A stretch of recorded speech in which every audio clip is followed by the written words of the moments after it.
नमस्कार. मालिकेच्या आजच्या भागामध्ये आपल्याला पाहायला मिळणार आहे की भूमी आता सर्वांच्या समोर आणणार आहे की हा जो अपघात आहे तो रागिणीने केलेला आहे. त्या विरोधातले पुरावे भूमी गोळा करणार आहे. कारण काही असलं तरीही आत्ता भूमीला या गोष्टीमुळेच इकडे आकाशला सोडून संकर्षणकडे राहायला जावं लागत आहे. कारण संकर्षणला असं वाटत आहे की हा जो अपघात आहे तो आकाशने केलेला आहे आणि आकाशला त्याची शिक्षा मिळाली पाहिजे. म्हणून आकाशच्या जीवासाठी भूमीने हा निर्णय घेतलेला आहे. जर भूमीने ही अट मान्य केली नसती तर आकाशचं ऑपरेशन होऊ शकत नव्हतं आणि म्हणून भूमीला हे सगळं करावं लागलेलं आहे. आता भूमी महाजनांच्या घरातून बाहेर पडत आहे. त्या क्षणी भूमी आई योगेश्वरीच्या तिथे उभी आहे आणि आई योगेश्वरीला म्हणत आहे की आई, तुझी लेक ही तुझ्या दारात आहे. तुझ्या दारात ती पदर पसरते. तुझ्यामुळेच मी हा निर्णय घेतलेला आहे. तुझा सल्ला घेतलेला होता. तुझ्या सल्ल्याने मी हा निर्णय घेतलेला आहे. माझ्या आकाशला बरं करण्यासाठी मी माझा संसार मोडलेला आहे. मी माझा संसार सोडून आकाशला सोडून जात आहे. मला माहिती आहे की हे सगळं रागिणी आत्यांनी केलेलं आहे. रागिणी आत्या या सगळ्याला जबाबदार आहेत. रागिणी आत्यांना त्याची शिक्षा मिळालीच पाहिजे. हे सगळं भूमी बोलत असते. भूमीला मात्र खूप वाईट वाटत असतं. कारण भूमीला माहिती आहे की या सगळ्या गोष्टी कशा पद्धतीनं झालेल्या आहेत, नक्की काय गोंधळ झालेला आहे हे सगळं भूमीला माहिती आहे. आणि भूमी म्हणत असते की हे सगळं रागिणी आत्याने केलेलं आहे. रागिणी आत्याच या सगळ्याला जबाबदार आहेत. हे भूमीचं म्हणणं चाललेलं असतं. त्याचबरोबर भूमी म्हणते की हा जो करंडा आहे तो हातात घेते. तो म्हणते की हा आकाशच्या नावाचं कुंकू असलेला करंडा आहे. हे आकाशने माझ्यासाठी आणलेलं आहे. हे आकाशचं आहे. आयुष्यभर मी माझ्या कपाळावरती आकाशच्याच नावाचं कुंकू लावणार आहे. कधीच मी दुसऱ्या कोणाचा विचार करणार नाही. आत्ता जरी हा निर्णय मी घेतलेला असला तरीही या सगळ्या गोष्टी ज्या आहेत त्या मला माहिती आहेत. हे सगळं भूमी बोलत असते. आणि त्यासोबतच इकडे पाहायला मिळतं की भूमी जी आहे ती म्हणत असते की आई योगेश्वरी, मला माहिती आहे मी इथून गेल्यानंतरही आकाशच्या जीवाला तेवढाच धोका आहे. आकाशच्या बाबतीत काहीही चुकीचं घडू शकतं, काहीही विपरीत घडू शकतं. आकाशच्या बाबतीत काळजी घे, आकाशचं रक्षण कर, असं म्हणत आई योगेश्वरीकडे ती प्रार्थना करत असते. आई योगेश्वरीला मागणं मागत असते की माझ्या आकाशचं रक्षण कर, त्याला काहीही होता कामा नये, असं म्हणत ती सांगत आहे. इकडे आता पाहायला मिळतं की जेव्हा अथर्व त्याचबरोबर मानसी सगळेजण हॉस्पिटलमध्ये आहेत आणि तिथं ते बोलत असतात तेव्हा अथर्व म्हणत असतो की मला कळत नाही आहे भूमिताईचं काय चाललेलं आहे. नक्की कुठं गेली आहे भूमिताई? कशा परिस्थितीत आहे ती? काहीच कळत नाही आहे. कुठं असेल भूमिताई? असे प्रश्न अथर्वला पडलेले असतात आणि अथर्व त्या गोष्टींचा विचार करत असतो. अथर्व म्हणत असतो की भूमिताई नक्की कुठं असेल? काय झालं असेल भूमिताईच्या बाबतीत? तिचा फोनही लागत नाही आहे. मानसीही तेच बोलत असते. तेव्हा रागिनी आता ठिणग्या टाकायचं काम करते. रागिनी म्हणते की मला कळतच नाही आहे की आता नवरा इथं हॉस्पिटलमध्ये ॲडमिट आहे, त्याचं ऑपरेशन झालं आहे, कोणत्याही क्षणी तो शुद्धीवर येईल. तर पौर्णिमा म्हणत असते की मला कळतच नाही आहे की या भूमीला जराही काळजी नाही आहे. एकतर 4 दिवस आधी आली नाही आणि आत्ता आली आहे तर ती गायब झाली. नक्की कुठे गेली असेल? हां, हॉस्पिटलच्या बाहेर ती संकर्षणला भेटत असते, त्या डॉक्टर संकर्षणला. मान्य आहे की डॉक्टर संकर्षण हे आकाशचे डॉक्टर आहेत, परंतु अशा पद्धतीनं भूमिताईनं वागणं हे चुकीचं आहे. हे इकडे भूमी बोलत असते.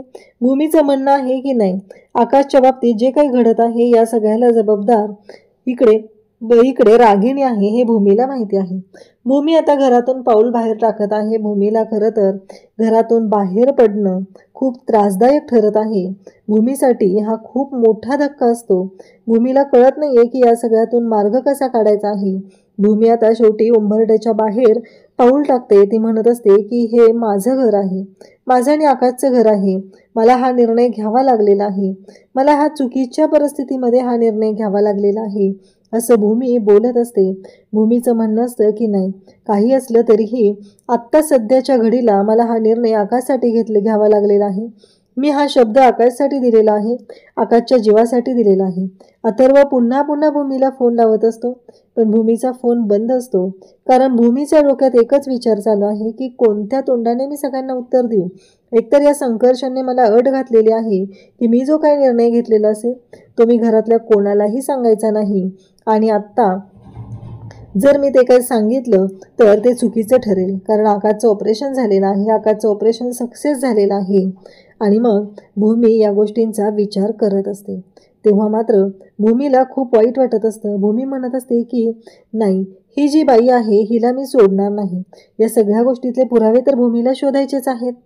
त्याचबरोबर इकडे भूमी आता बॅग घेऊन बाहेर आलेली असते. भूमी निघालेली आहे आणि हे डॉक्टर संकर्षणच्या लक्षात येतं. डॉक्टर संकर्षण म्हणू लागतो की म्हणजे मला दिलेला शब्द पाळलाय म्हणायचं. आता भूमी शब्दाची पक्की असते. भूमी का शब्द पाळणार नाही?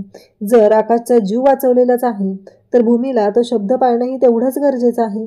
म्हणून तर भूमीने तो शब्द पाळलेला असतो आणि भूमी संकर्षणने सांगितल्याप्रमाणे त्याच्या अटी मान्य करत ही पोचलेली असते. भूमी त्याच्या गाडीच्या जवळ असते. भूमीला खरं तर राग येत असतो. हा कोणत्या वृत्तीचा माणूस आहे? नक्की कसला माणूस आहे हा? हा प्रश्न भूमीलाही पडलेला असतो.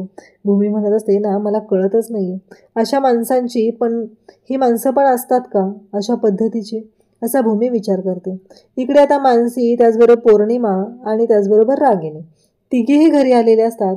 दरवाजा उघडा असतो. विचार करत असतात की कुठे गेले? इथं कोणीच नाहीये. घरातले कुठे गेलेत सगळे?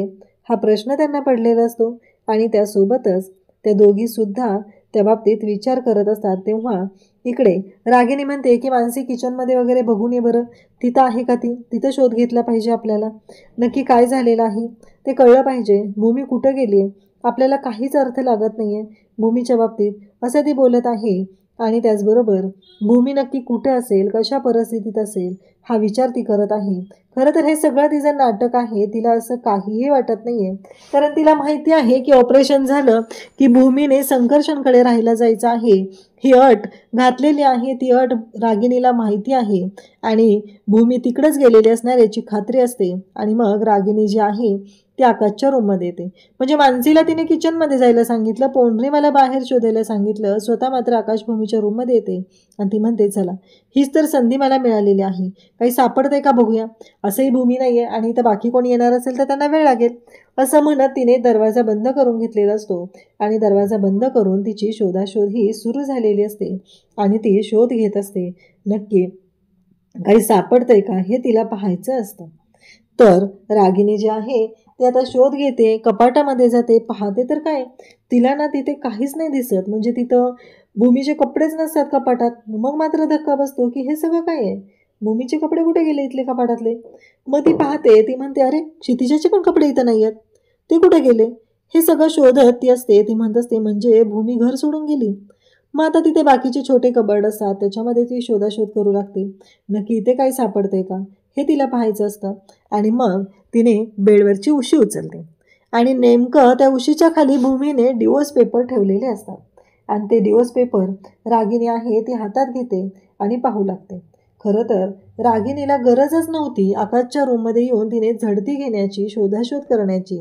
पण रागिनीने हे सगळं केलेलं असतं ते मुद्दामहूनच केलेलं आहे, कारण तिला या सगळ्या गोष्टींचा इथे सोक्षमोक्ष लावायचा होता आणि म्हणून तिने हे केलेलं होतं.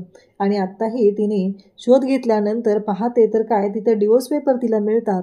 ते डिवोर्स पेपर पाहून तिला आणखी आनंद होतो. तिच्या डोक्यात येऊ लागतं की चला, म्हणजे हे सगळं आपल्या मनाप्रमाणे घडत आहे. इतका तिला आनंद होतो की अक्षरशः ती रागिनी जी आहे ती उड्या मारायला लागते. तिच्या डोक्यात फक्त एवढंच सुरू असतं, कारण इकडे हा जो आनंद असतो तो इतका भारी असतो की भूमीला घराबाहेर काढण्यासाठी आपण इतके प्रयत्न केलेले होते, पण त्याचा काहीही उपयोग झालेला नव्हता. आणि आता हे डिवोर्स पेपर आपल्या हाती लागलेले आहेत. भूमी हे घर सोडून गेलेली आहे. ही गोष्ट रागिणीच्या हाती लागलेली आहे, तिला कळलेली असते. तेवढ्यात मानसी तिथे येते. मानसी म्हणते की नाही आहे ताई, कुठंच नाही आहे, मी बघितलं. तेव्हा इकडे रागिणी पण नाटक करू लागते. तेव्हा मानसीला म्हणते की चालेल, आपण बघूया बाहेर कुठं आहे का, तिच्याशी कॉन्टॅक्ट करण्याचा प्रयत्न करूया. आणि मग मानसीला ती जायला सांगते. मानसी गेल्यानंतर दोघी आता तिथं आतमध्ये असतात आणि म्हणत असतात की ही गोष्ट कोणालाही कळू द्यायची नाही. आता भूमी गाडीतून उतरते. संकर्षणच्या घरी ते पोचलेले असतात आणि त्याचबरोबर भूमी गाडीतून उतरल्यानंतर बॅग घ्यायचा प्रयत्न करत असते. तेव्हा संकर्षण म्हणतो की त्याची काही गरज नाही आहे, स्टाफ घेऊन येईल, चला, असं म्हणत तो भूमीला घेत चला म्हणतो आणि निघालेला असतो. तेव्हा मात्र इकडे भूमी जी आहे ती म्हणत असते की चालेल. भूमी आता चालत निघालेली असते. तेव्हा संकर्षण पुन्हा बोलतो की थांबा, मला काही महत्त्वाच्या गोष्टी तुमच्यासोबत क्लिअर करायच्या आहेत. भूमीला धक्का बसतो. आता अजून ह्याच्या कोणत्या गोष्टी राहिलेल्या आहेत, अजून काय सांगायचं आहे, हा विचार भूमी करत असते. तेव्हा संकर्षण तिला सांगू लागतो एक महत्त्वाची गोष्ट म्हणजे या घरामध्ये मी तुम्हाला माझ्या ओजसची आई आणि त्याचबरोबर माझी बायको म्हणून आणलेलं आहे. मी घरात गेल्यानंतर सर्वांना सांगणार आहे की माझं आणि तुमचं रीतसर कोर्ट मॅरेज झालेलं आहे आणि त्याचबरोबर तुम्ही माझी बायको आहात. मी तुम्हाला घरामध्ये अवजव बोलणार नाही, कारण तुम्ही माझी बायको आहात. त्या नात्याने मी तुम्हाला भूमी अशी हाक मारेल. आता संकर्षणने नियमांची अशी तिच्यापुढे लिस्ट चालू केलेली असते. भूमी मात्र ऐकत असते.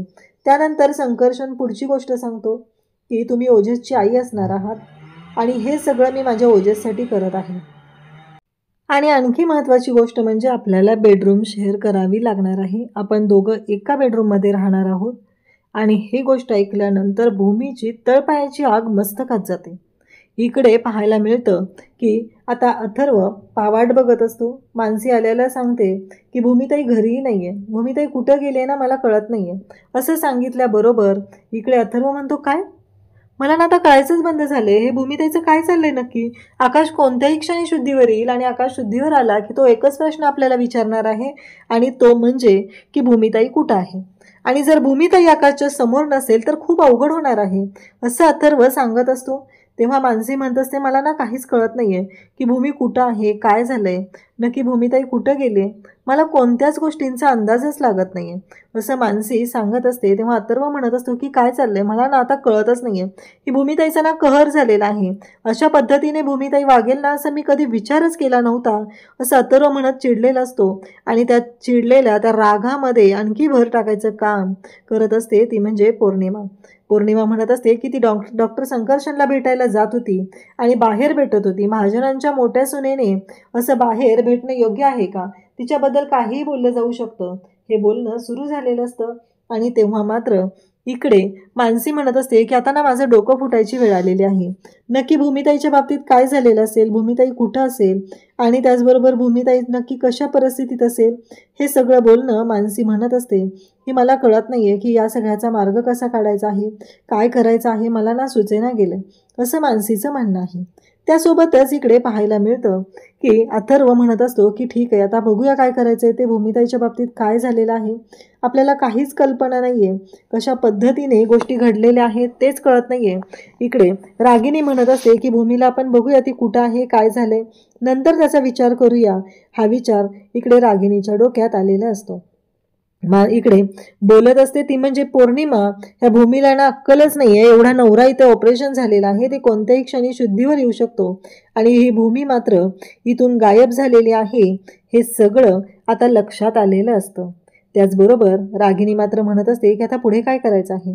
रागिनीच्या डोक्यात तोच विचार चालू झालेला असतो. आणि त्याचबरोबर इकडे भूमी मात्र चिडलेली असते. तर डॉक्टर संकर्षण तिला सांगत असतो की आपल्या दोघांमध्ये नवरा बायकोचं नातं आहे आणि आपल्या दोघांना एकत्र बेडरूम शेअर करायचे आहे. तेव्हा भूमीचा राग अनावर होतो. भूमी म्हणते, आत्ता मला कळलेलं आहे की तुमच्या डोक्यात काय आहे ते, कारण तुम्हाला असं वाटत असेल की मी माझं सर्वस्व तुम्हाला देईल, पण ती गोष्ट कधीच होणार नाही. एवढ्या नीच वृत्तीचा आणि खालच्या वृत्तीचा विचार तुम्ही केला असेल. या गोष्टीचा विचारही मी केला नव्हता, कारण मी अडकलेली होते. माझी हतबलता पाहून तुम्ही हे सगळं केलेलं आहे आणि या गोष्टी तुम्ही डोक्यात ठेवून तुम्ही आकाशचं ऑपरेशन केलेलं आहे असं म्हणत भूमी आता थोबाड फोडायचंच बाकी ठेवलेलं असतं. आणि भूमीला जेवढा राग आलेला असतो त्याच्या जास्त राग आता संकर्षणला आलेला असतो आणि तो भूमीवरती ओरडत जातो आणि तिला म्हणू लागतो की तुम्हाला काय वाटलं, हे सगळं माझ्या डोक्यात आहे, शक्यच नाहीये. माझ्या पल्लूची जागा ना तुम्ही कधीच घेऊ शकत नाहीये. आता मी जे करतोय ना ते फक्त माझ्या ओजससाठी करतोय. मला त्याच्या चेहऱ्यावरती स्माईल हवी आहे, त्याला हसलेलं बघायचंय, त्याला आनंदात बघायचंय, त्यासाठी करतोय.